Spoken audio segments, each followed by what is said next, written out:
Hi everybody, this is Maria Lupita and this is another episode of Wise Words and Ramblings with Maria Lupita. I come to you today on January 2nd, 2021. And I just want to take a moment to acknowledge my parents that today would have been their 50th anniversary. So wherever you are, Mama and Papa in heaven, I hope that you both are celebrating your time together. We love you so much.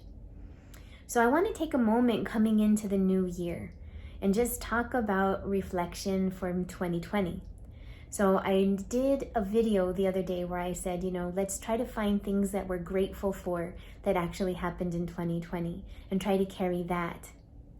Now, a lot of people might be saying, how dare you? It was probably the worst year of my life. How could you even ask me to find something that I'm thankful for? Well, I just want to give a little bit of hope that there's nothing worse than getting advice from someone who's never been through what you've been through. They might understand things and have compassion in theory, but maybe never have experienced quite what you have. Now, I might have not experienced exactly what you have because you're you and I'm me, but we do have similar experiences. So we can get through 2020. 2021 can be better. And I know this because I had my own personal pandemic 2020 3 years ago. And I'm here standing today to say that we can actually survive it. So I want to just take a brief moment, and I'm not going to go into a lot of detail because it's a big story and I could probably spend the entire next 3 hours trying to describe the entire thing. And that's not necessary. I think that the most important thing to understand that, yes, I have compassion, but not just because I can empathize, but because I have been through my own personal experience and survived it. And I'm here to tell you that you can also survive it. So let me tell you about my 2020 story, which happened 2017, so 3 years ago. So coming up into 2017, I had 2 life-changing trips in 2015 and 2016 to Kauai. When we took the second trip in 2016, I took my mom and my dad, as well as my sister and my ex-husband, to Kauai, and we went there to be with my tia Margarita. We had a 3-week retreat. Say that fast 3 times. 3-week retreat. And the first week, my sister and my ex-husband went, and the second 2 weeks, the second and the third week, it was just myself, my mom, my dad, and my tia. And like I said, it was a healing retreat. So my father had an esophagectomy in the year 2014, where part of his esophagus and restructuring of his stomach occurred.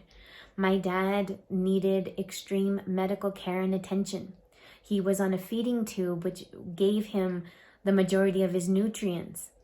And at that time, when we took that trip, we actually had to pre-plan for it and actually ship out in advance a lot of medical equipment, as well as his feeding supplements and a couple of other things. So that healing trip, that retreat that we took, shifted everything, life-changing. I knew that on that trip, everything was about to change. It was a healing experience for every single one of us that went. And that is when I became my dad's primary caregiver, really. My mom needed a break. It was really difficult to help manage my dad's feeding regimen. And so I took over and learned how to operate the machine, how to connect him, disconnect him, set it up and everything. And that is when my primary caregiving duties began. And that was in July of 2016. Well, after we returned from that 3-week trip, 2 days later, my mom fell. My mom fell and was unable to move, and immobile in an awkward position, her muscles began to break down. And because of that, she ended up with a condition called rhabdomyolysis, which is a breaking down of the muscle tissue that secretes a hormone, or a protein better yet, in the body called myoglobin. And it's up to the kidneys of the body to flush it out. And if it's not happening quickly enough, the kidneys could actually, there could be kidney failure, and could ultimately lead to death. And so luckily for my mom, we were able to find her, but she required extensive care. She was put into the hospital in intensive care and also in a rehabilitation center for about 1.5 months, almost 2 months. And during that entire time, I became my dad's primary caregiver. I was able to train my other brothers to help me with his feeding regimen. And so I did have help with connecting him. My younger brother works for the movie industry, so his schedule doesn't really allow him for a lot of flexibility. And so it was left primarily to my older brother and myself. Now, that's what everything was like stepping into 2017. When I came back, I knew that my personal situation was going to change. I had quit my job in 2013. I had opened up a healing center also in 2013. I went to Hypnotherapy Academy and earned my certification for clinical medical support hypnotherapy. And so I knew that things were rapidly changing for me. But when I became my dad's primary caregiver, I was not able to give my center the attention that it needed. I was not in a place to have the sessions like I was. And so I was not having income. Okay, so I had the caregiving responsibilities of both my mother and my father, the life-changing experience of basically losing my job, not having income, and not knowing what to do next. Now, because I was a caregiver for all of those years, it really put a strain on my marriage. And I knew that leaving from that trip, that something was going to change when I returned. I knew that. We had been together since I was in high school, since we were in high school. And we really didn't even know each other when we came together. So life happens and life changes. And I knew that I was stepping into the person I am, very spiritual. I was moving further and further from, what he originally knew, that being my ex-husband. He's really into music and the music scene and going out, and that's exactly the opposite of me. And it was killing me that I could not be the person that he needed, wanted, or deserved. And so because of that, I felt all this tension within the relationship of not being able to fulfill something. So I knew some shifting needed to change. I also knew that in order for me to really pursue my path, that would require so much more time and dedication that I was not, currently able to give. So that was 2016. Now, stepping into 2017, the absolute most difficult year. Wow. Being my father's primary caregiver and having the assistance from my brother. In February 17th, he actually suffered a massive heart attack. He was at the Heart Institute of Santa Fe and undergoing a heart stress test at the time of his heart attack. So he was actually connected to the electrodes while it was happening. And because of this, they were actually able to see the exact type of heart attack, what was actually happening. And he was rushed to Christa St. Vincent, which is not even 5 minutes away. Miraculously, my brother survived, when not even 3% of people survive that kind of heart attack. Now, needless to say, I no longer had his assistance, so I stepped into primary caregiving both the evening and the day of both connecting and disconnecting my father from his feeding tube. My mom, having been in her rehabilitation, was living with my sister after she was released. And so I was helping to take care of her and take her to her appointments, as well as helping my father and then my brother. So the family really went through some major, major shifts. Now, up to this point, I had been caregiving for a while. And so in February was when my ex-husband and I finally had the courage to make a separation. And as separations go, it wasn't easy. We both knew, we both agreed, but as things would go, some people handle as separations greater than others, and it was really, really difficult, needless to say. So I'm a caregiver now. I have a loss of income. I am not able to build my center, and now I'm separated.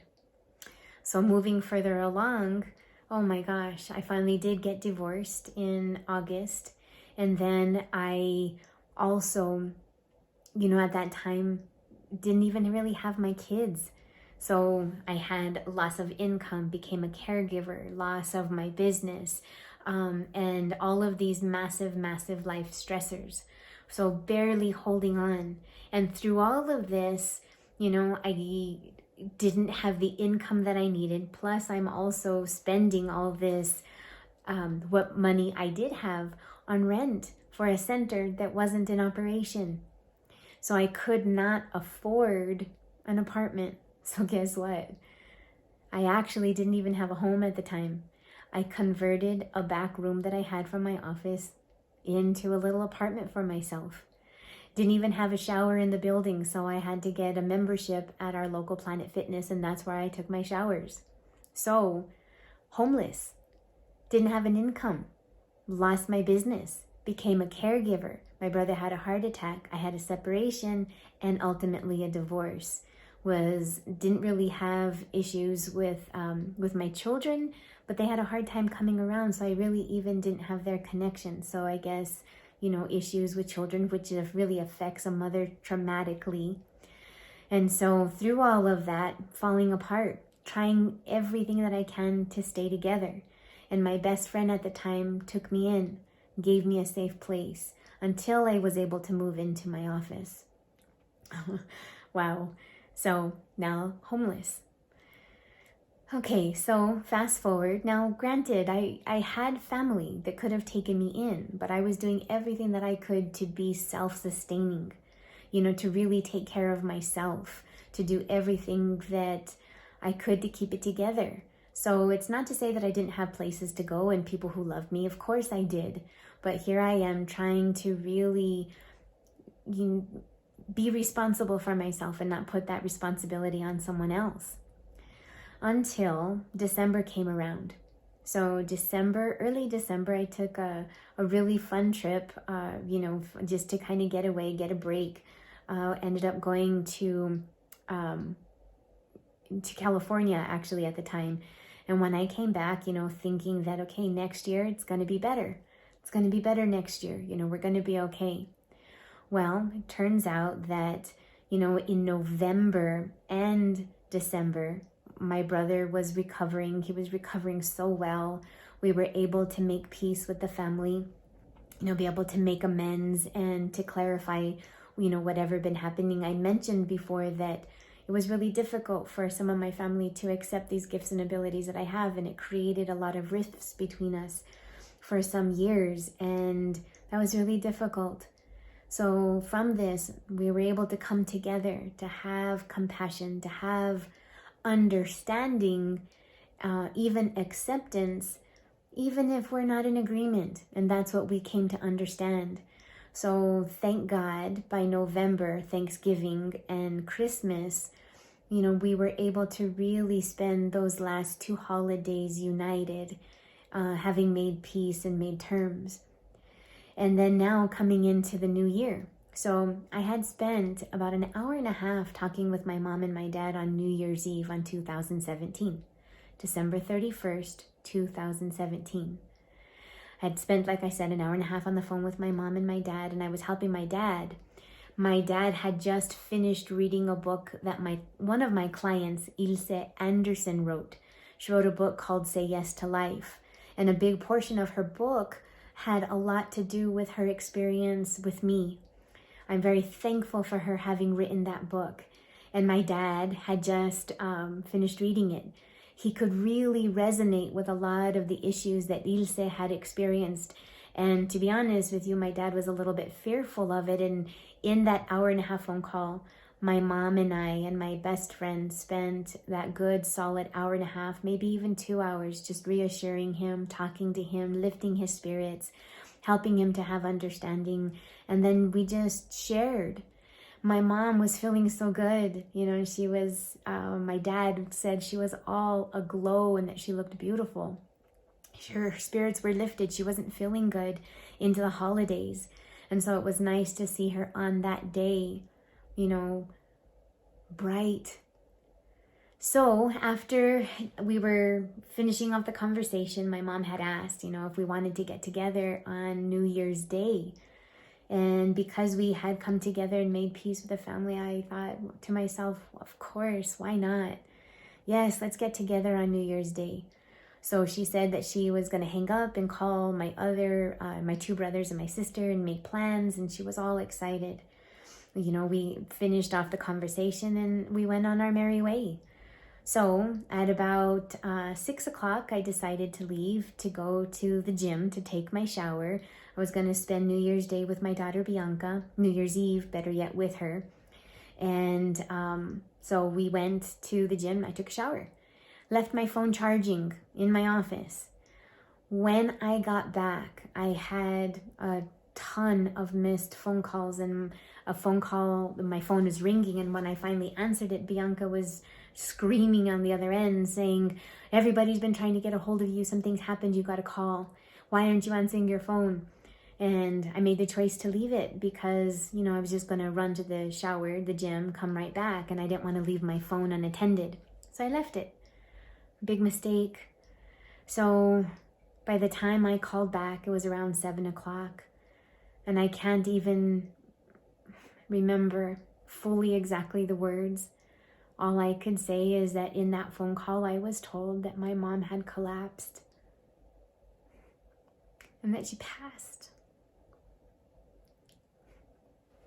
I had just talked to her just hours before. She was feeling good. After she had made all her phone calls and my dad had his lifted spirits, he went into the other room and started playing guitar. And he was serenading her. She was in the kitchen walking to the living room carrying a cup of coffee when she collapsed. She too had a massive heart attack.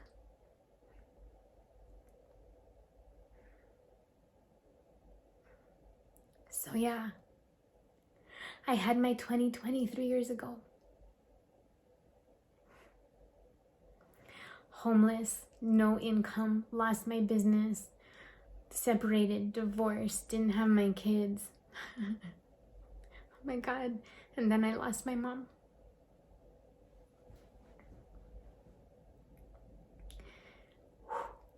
So 2018, that was a blur. Thank God for my best friend and her family gave me a safe place to take me in, that when my lease finally expired in July of 2018, they took me in and I fell apart. I had a nervous breakdown.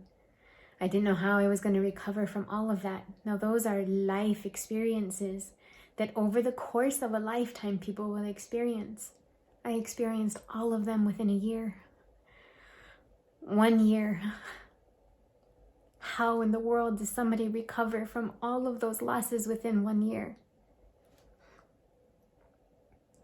With time, with patience, with love, with care, with understanding, with self-work, self-worth, healing, growing.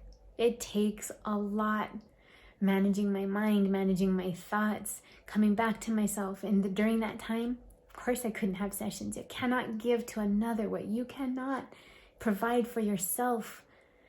And during that time, I was trying everything that I could just to make it better.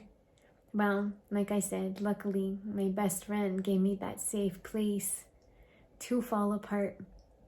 And man, did I. But that was exactly what I needed. What I realized during that time is that I had spent most of my life running away from darkness, thinking that it's our job to go towards the light. If I surround myself in white, if I surround myself in the light, if all things are positive in my life, everything is good. Well, what happens when life happens? Well, it really brought me back.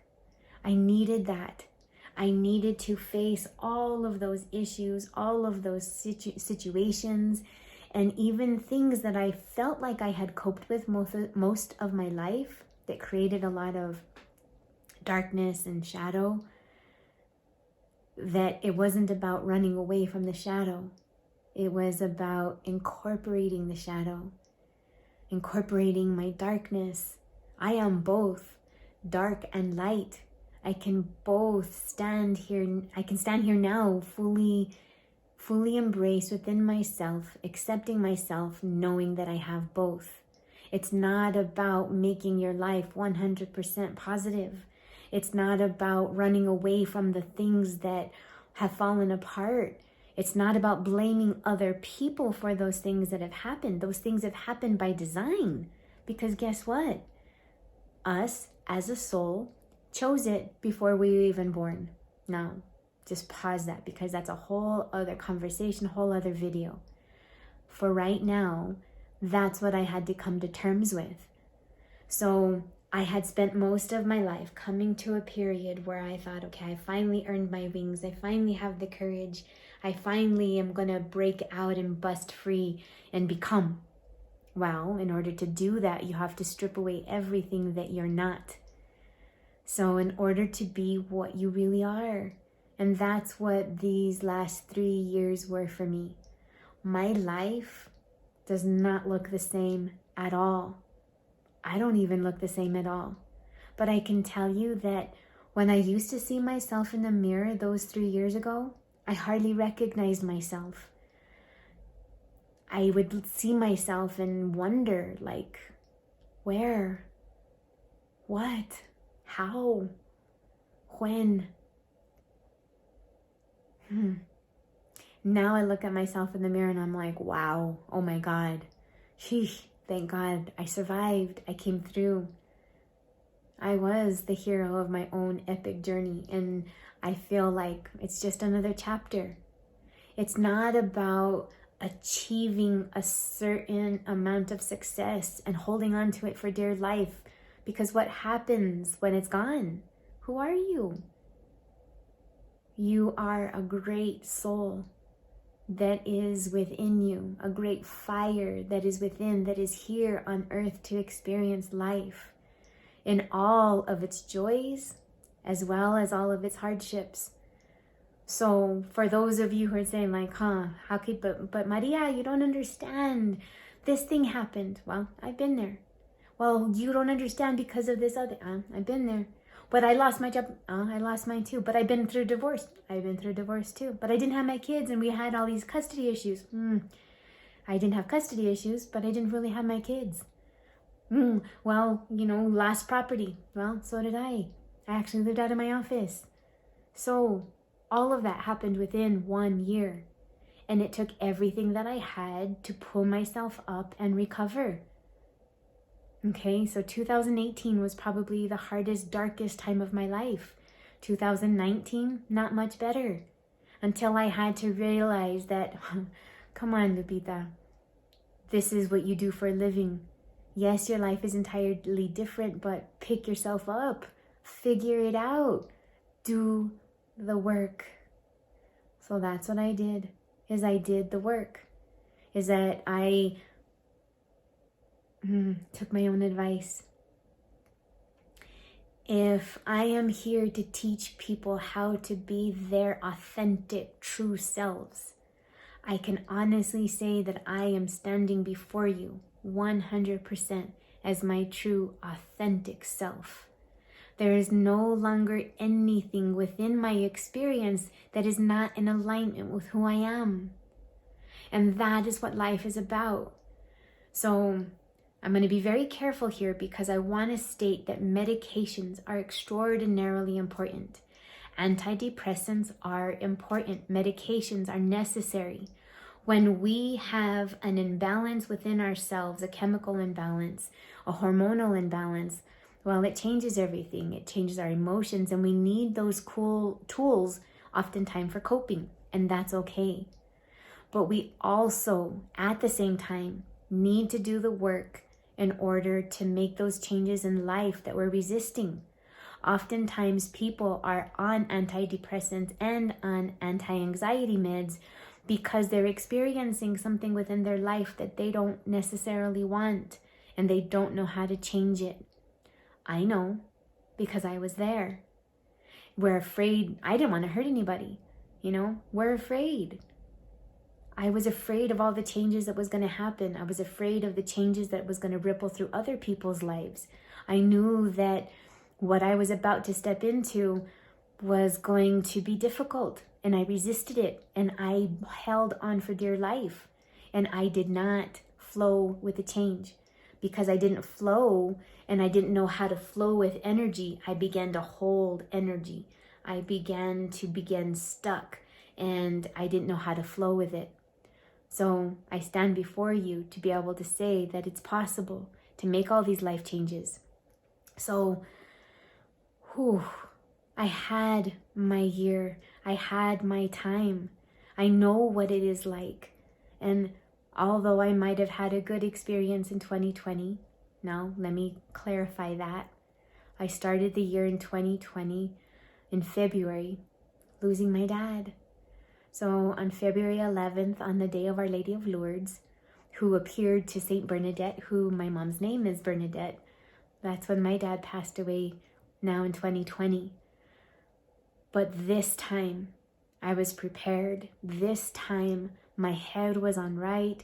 This time, my emotions were in a good place, and I had been doing all of the necessary work in order for me to be healthy and strong. We are human.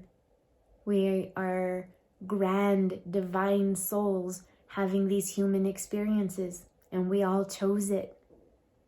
Life needs to flow. Life is meant to be lived. Life is constant change. And for those of us who resist change, the more and more we resist, the more and more life will force it. So, yeah, all of those life-changing events that occurred for me in 2017, recovered from in 2018 and half of 2019. In the middle of 2019, I had made the decision, enough. Okay, you got this. Pull it together. Pull it together. And so that's what I did. So I stand here before you. For anybody who may have experienced these difficult things, it is possible to overcome. It is. There's a lot of steps to it. There's a lot of process, and this is way too much to put into a video. But again, when we do the work, introspection, self-monitoring, self-awareness, doing all of our abilities to get the help that we need, whether that be medicinal help with antidepressants or anti-anxiety medications, listening to motivational speakers, listening to inspirationals, getting my inspirational books, self-help books, talking to someone that you can confide in, a therapist, a counselor, getting all of these different types of modalities of energy healings and changings, and being able to connect with our loved ones, asking for help from our angels and guides, and prayer. So, yeah, it's a lot. And I've been through it. And I can honestly say that even though my dad passed away in February of 2020, pretty much the start of a difficult year, came through it. I am more resilient now than ever. And I know that you can be too. So when you hear me place these videos and I tell you to be positive and think good thoughts and we can do it. We can. Because I have. So I share this with you to say that life is ever changing, and when we embrace it, it could be something absolutely extraordinary. I'm healthier than I've ever been. I can finally recognize myself in the mirror when I see myself. I built myself a tiny little casita. I now have a contract with the Department of Health. It's in full force, and I'm fully opening up my own service again, fully embracing who I am, no longer afraid. If I can overcome all of that, we can overcome anything. You can be the hero of your own story. Give it a try. So, there is hope, and I do understand. Okay. Take care. Have a good night. Thank you for listening to this. And again, I think maybe the point of all of this is also to be able to express that, yes, I have the ability to sense and feel not only current situations, loved ones who have passed, and provide that guidance, but I've also been there. I know that human experience, and I can honestly say that I have been there too. And we can do this. We got this.